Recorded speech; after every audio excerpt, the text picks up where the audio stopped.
आज हमारी संस्था की सदस्य ने आप लोगों को बताया है, इस तरीके से आप लोगों को बोलना है।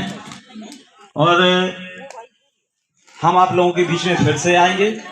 एक लिस्ट बना लेना आप लोग, जिन जिन की आवाज़ नहीं है, जिन जिन की जो समस्या है, तो हम आप लोगों के साथ एसडीएम साहब के पास चलेंगे, तहसीलदार साहब के पास चलेंगे, और जिनसे भी हमें अगर ज़रूरत पड़ेगी तो हम उनके पास चलेंगे। यहाँ तक कि हम आपके विधायक के पास भी जाएंगे और उनसे निवेदन करेंगे कि हमारी जनता का, हमारी माँ बहनों का सहयोग करें, उन्हें आवास दिलाएं और उनको रोजगार से और लघु उद्योग से भी जोड़ा जाए। ये हमारा प्रयास रहेगा आप लोगों के लिए।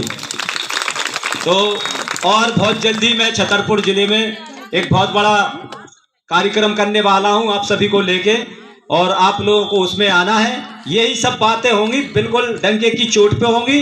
अब भ्रष्टाचार बिल्कुल भी बर्दाश्त नहीं किया जाएगा, अत्याचार अन्याय बिल्कुल भी बर्दाश्त नहीं किया जाएगा। हम आपके साथ हैं। क्या आप लोग हमारे साथ हैं? साथ हो? साथ हैं? बोलो भारत माता की, बोलो भारत माता की।